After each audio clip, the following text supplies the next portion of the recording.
Hello, everybody, and welcome to Titan Talk, a San Marino High School teacher-hosted, interview-formatted, bi-monthly podcast. We're your hosts.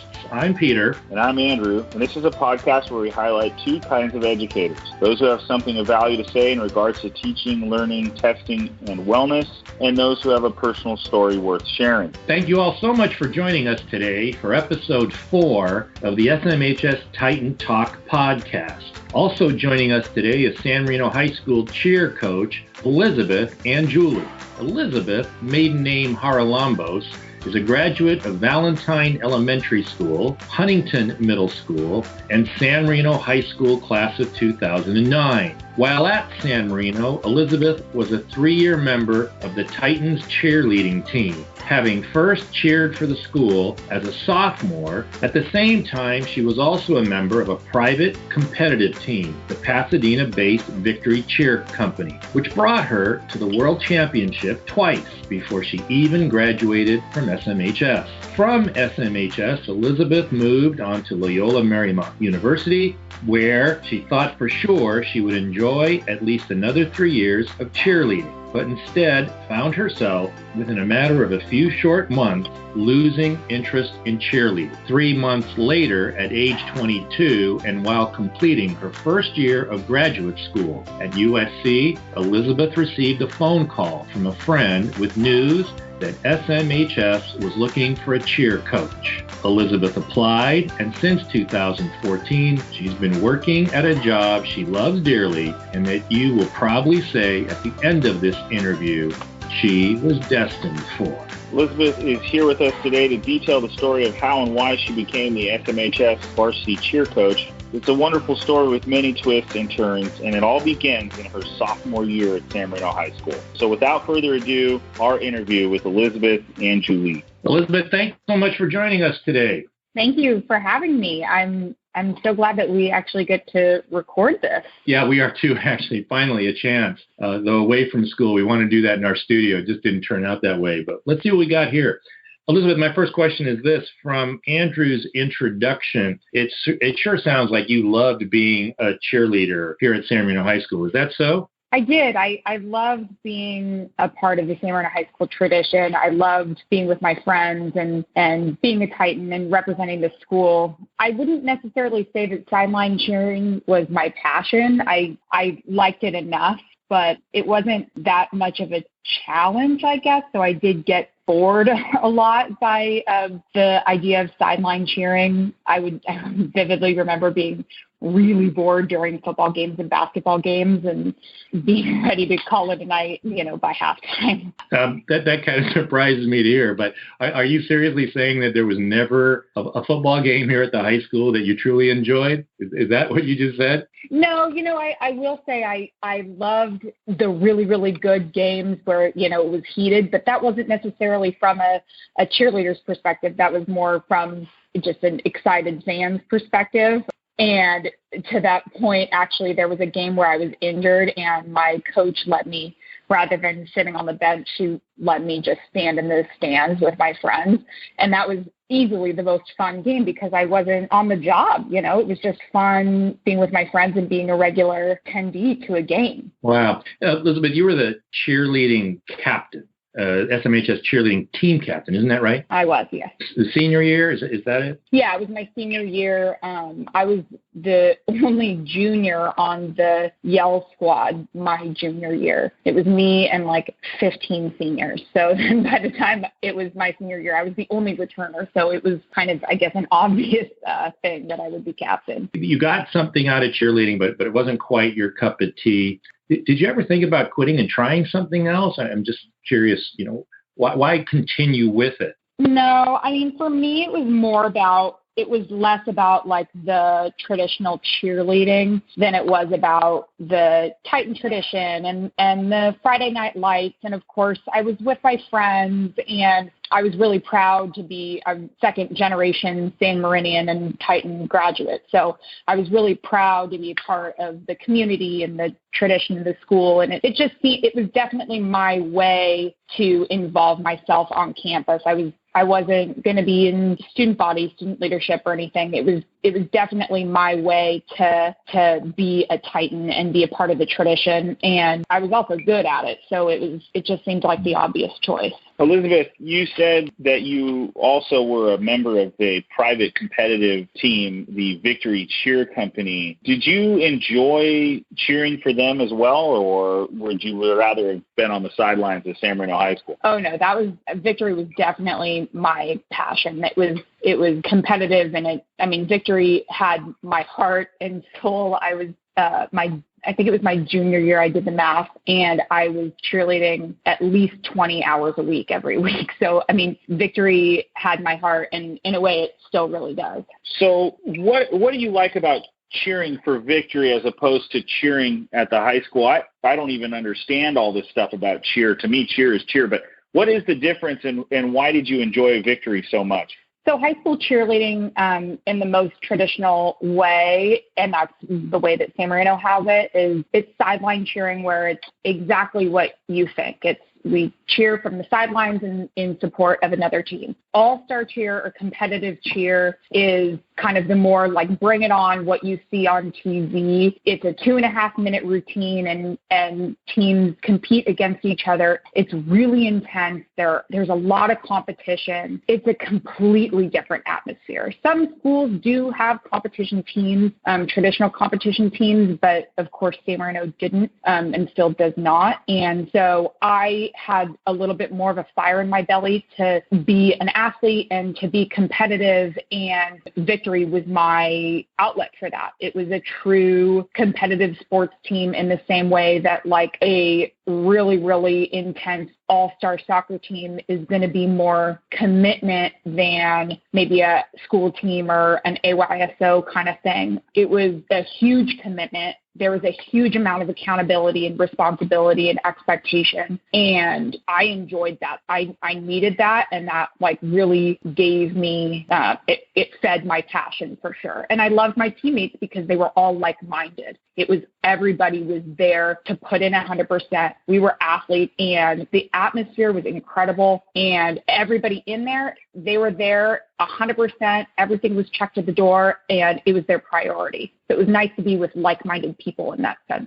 So, Elizabeth, this competitive cheer team Victory that you were part of, how far did you go in terms of the competitive-based realm? How far did you guys go as a team? So when I started at Victory, there were at the time 5 levels, and within those levels, age groups. So I, by default, because of my age, was placed on a senior level team, and Victory, my sophomore year, had a senior 2 team and a senior 4 team. And I was on the senior 2 team, and I was an alternate on the senior 4 team. And then by the time my junior year rolled around, my coaches decided to sort of throw caution to the wind, even though we barely had enough skill level for a level 5 to make up and compete as a level 5 team. They decided, you know what, let's just put a level 5 team together. And we did, and we always joked that we were totally the underdogs at every competition. It was kind of a joke, but we were so happy to just be competing in the next level. And we did end up going to Worlds my junior and senior year. You went to the World Championships twice in 2 years. Tell us what it was like at those championships and where they were held and how it went. So the World Championship at that point, it's at the ESPN Wide World of Sports at Disney World in Orlando, and it's held by the governing body of all the cheerleading companies, and it's the World Cheerleading Competition. And so you go to different private competitions throughout the year, and some of those competitions are allowed to offer bids to Worlds. And we went to several competitions hoping, jokingly, seriously joking. It's unheard of that a first-year level 5 team gets invited to Worlds. It's unheard of. So that was like our pretty much joke of a goal, was like, can you imagine if we got a bid to Worlds? We went to our last competition that was offering a bid. We didn't get it. We came home and we really didn't think much of it. And then at at our next practice, our coaches told us that the competition called us and they'd made a mistake with scoring. And we were actually given the bid. And it was funny because we didn't really get to celebrate the way that most teams get to celebrate, like on the award stage, but we were by ourselves. It was a unique experience and we could not believe it. We thought that they were pulling our leg. It was amazing. So we scraped some money together because it was an at-large bid, which means that you are responsible for paying your own way. There are also partial bids and full paid bids, but we were never going to get one of those. So we were just happy to get an at-large bid. So we fundraised and scraped money together and got to Worlds. And it was a really, really awesome experience just being in the same room as these teams that were just like a cut above. I mean, it was a really, really awesome experience. Elizabeth, at the end of this World Championship competition at the ESPN Worldwide of Sports in Orlando, where did you guys finish? So those days, everybody competed on Saturday in a semifinal, and then scores were put together, and then the top 50% or so went to finals on Sunday. And then, of course, the awards were that night, and that's when awards were placed. I think that there were probably 70 or 75 or 80 teams competing in the semifinals, and, only like 35, maybe 30 went back for finals on Sunday. We didn't even get invited back to finals on Sunday, neither my junior nor senior year. But honestly, we didn't expect it. We knew that was not going to happen. It was such a stretch. We were just so grateful to be there because our skill level was just so new. We were like the pioneers for victory. We were the first team to be level 5. I was on years 1 and 2, and then they ended up going back to Worlds every year for like 8 years. And I think that they made it to finals a couple of times in that time frame, but we were never expecting to go to finals. We were happy to be there. And not to mention, it was actually kind of nice because all the teams that didn't go to finals, they got to enjoy Disney World on Sunday. So that's what we did. So you come out of high school, you finish up your high school experience, and you have this really wonderful experience. What did you say? Victory had your heart. San Marino cheerleading, not so much. But you had these 2 relatively good cheerleading experiences. What did you do after? I graduated. I went to SMU in Dallas, and that was like my dream for many, many years based off of absolutely nothing. I don't know. I mean, my friend's older sister went there, and I don't know. I just had a bee in my bonnet about going there for whatever reason. And I got in and I went, and I absolutely hated it. And that's another story for another day. But yeah. I ended up correcting. I left after a semester, and then I started my sophomore year at LMU. So your sophomore year, you made the cheer squad at LMU. Tell us about that experience. It was neat because I was an NCAA Division I athlete and got all of the perks of being one. I got to register early, and I got extra tutoring if I needed it. It was really neat to have the experience of being a collegiate athlete for sure. I liked the girls enough, although it was a competitive team. In college, the calendar is very different, so you actually don't compete until the very, very end of the year. So most of your year is spent doing that sideline cheering that, as I mentioned, was not my thing. It was a lot of rah-rah at basketball games, and the schedule was incredibly demanding. And like I said, I liked it enough that, my passion was really for competing. And the day-to-day at LMU was in cheerleading was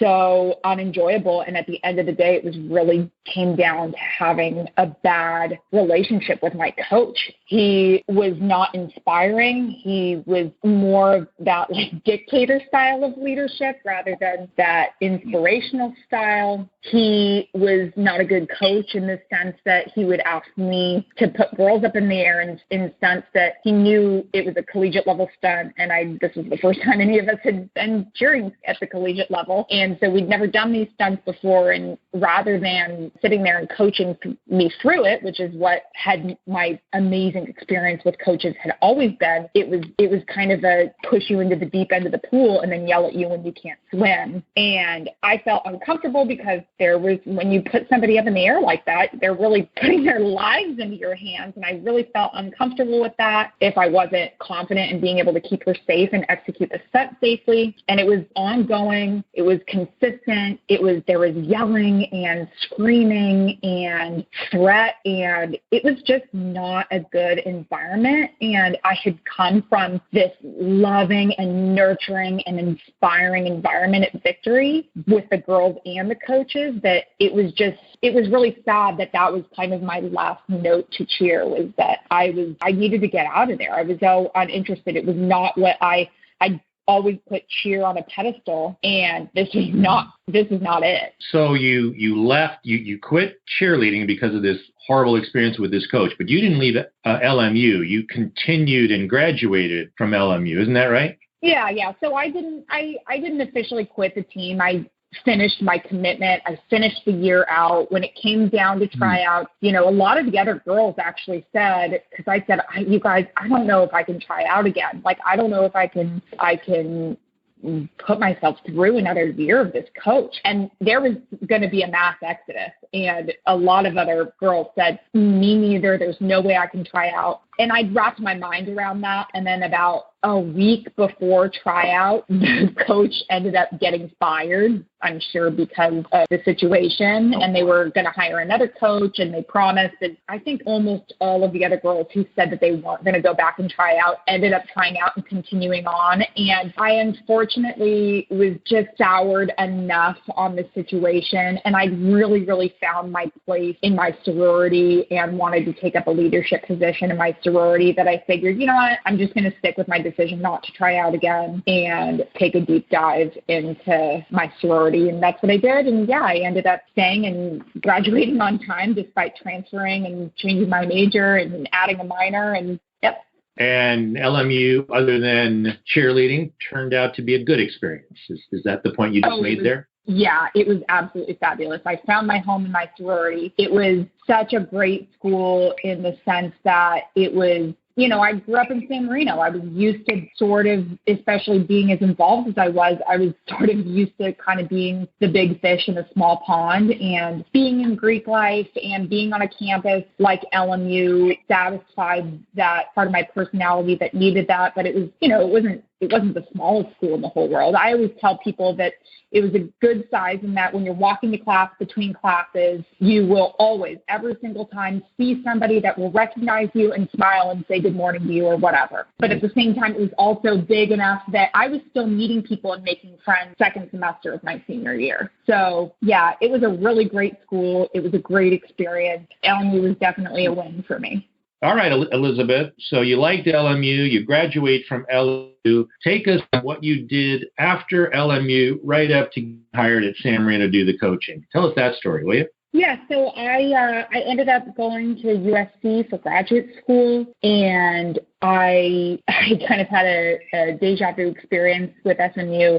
The school was good enough, but I wasn't finding my passion in what I was studying. And as I got kind of more exposed to the reality of being in the film industry, I realized that it just wasn't going to be a good career path for me, considering that I really knew that my end goal was to quit whatever it was that I was going to be doing to be a stay-at-home mom one day. And so I was about a year through grad school, and I believe it was my old coach actually called me and said there was an opening for the coaching position at the high school, and she had called me every single time she had heard that there was an opening because she knew that I would be a good fit. And so she called me and she said there's an opening, and I kind of, every other time I said, no, I'm in college, I just couldn't do it. And I kind of thought about it this time, and I thought, guess now is as good a time as any. I'm not planning on going back to grad school in the fall. You know what?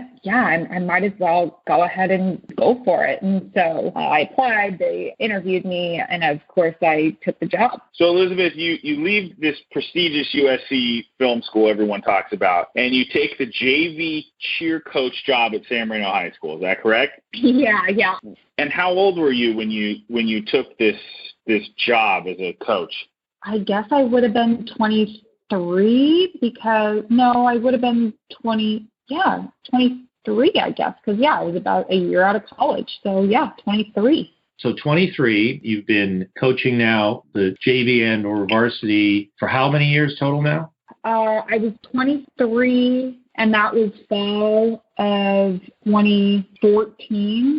So this will be my 7th football season coming up. And I've heard you say elsewhere that in these 7 years, one of the best parts of this job, one of your favorite parts of the job, is teaching the girls how to communicate as an adult. What does that really mean to you? How do you do that? What is that? Yeah, so that I wouldn't say that wasn't like my goal coming into this, but as you both know, you learn so much from teaching, and I realized that was going to be kind of a mission of mine. I knew that at the end of the day, if they're going to be taking something away from my program, it's not going to be skills, it's not going to be cheerleading, it's going to be a memorable, good, happy experience, and then hopefully some real world tools. And the one that I kind of have set my sights on is communication, because it's so easy. I don't know if it's a generational thing.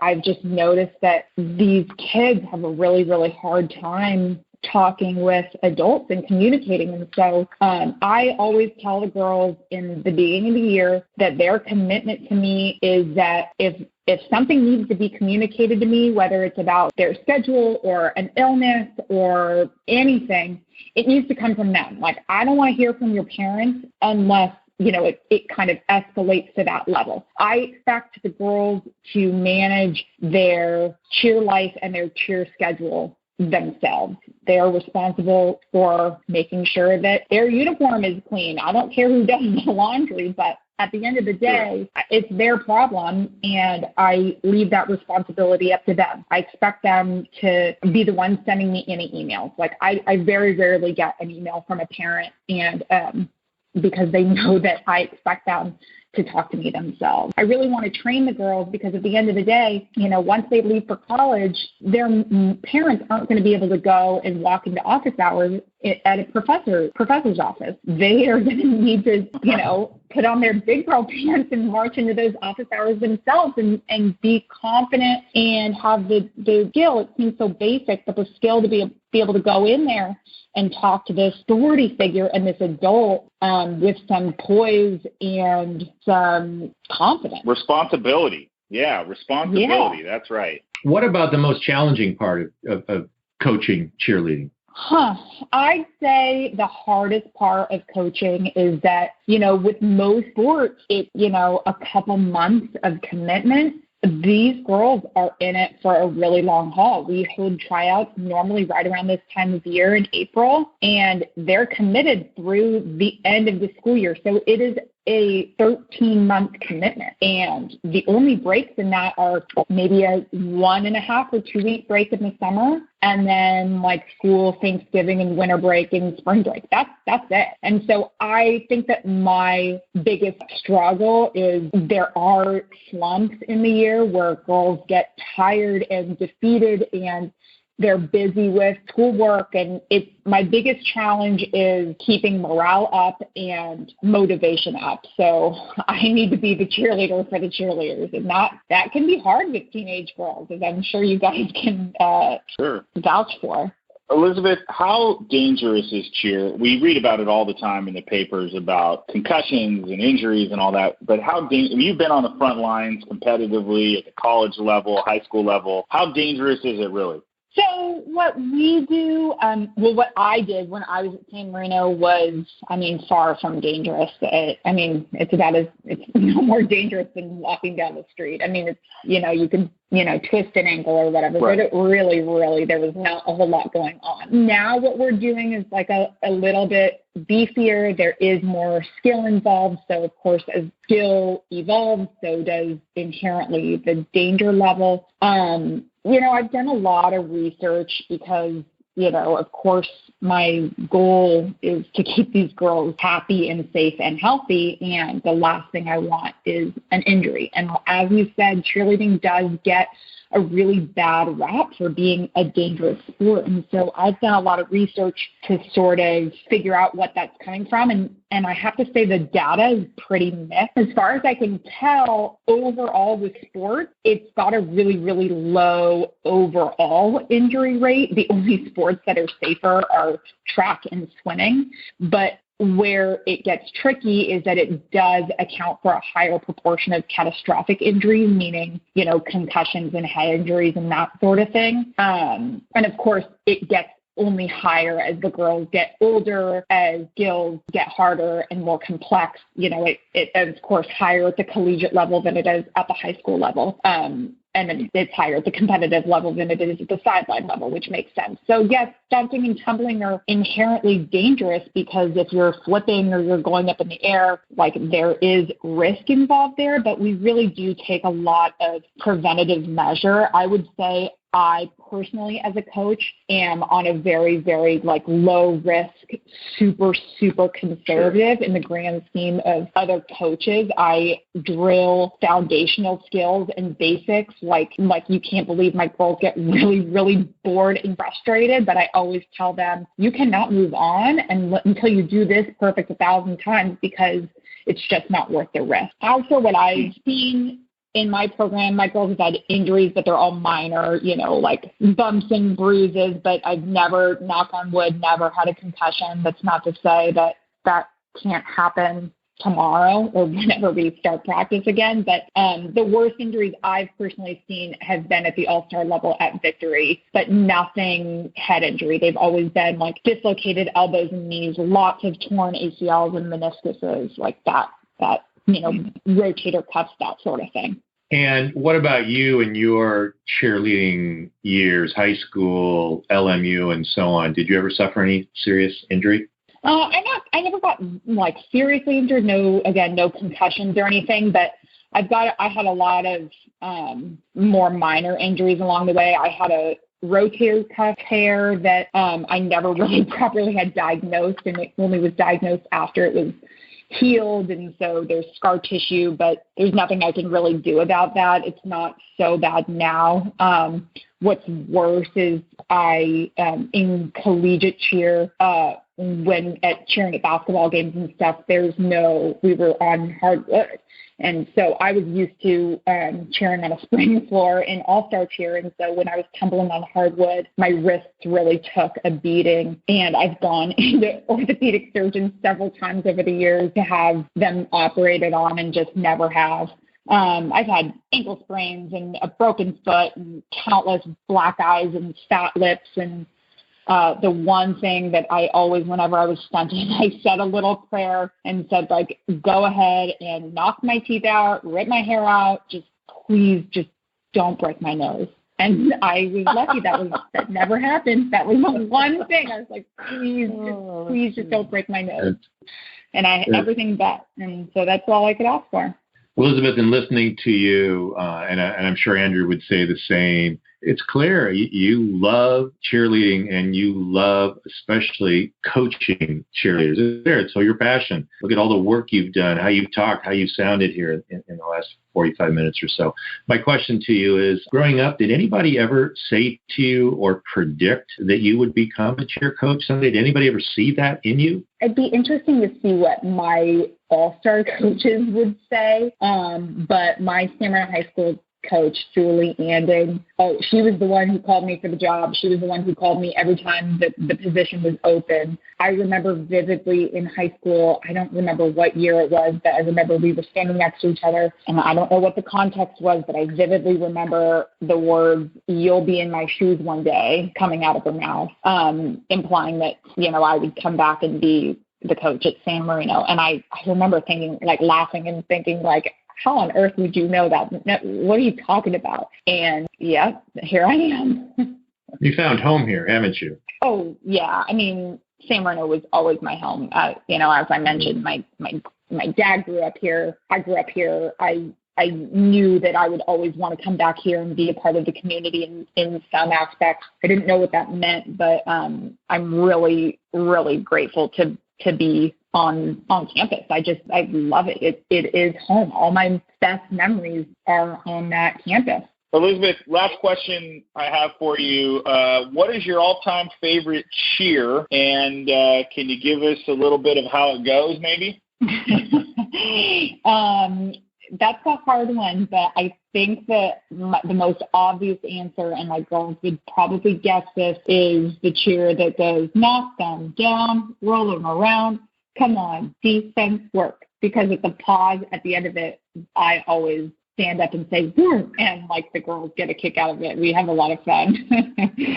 Elizabeth, thank you. This has been a wonderful interview.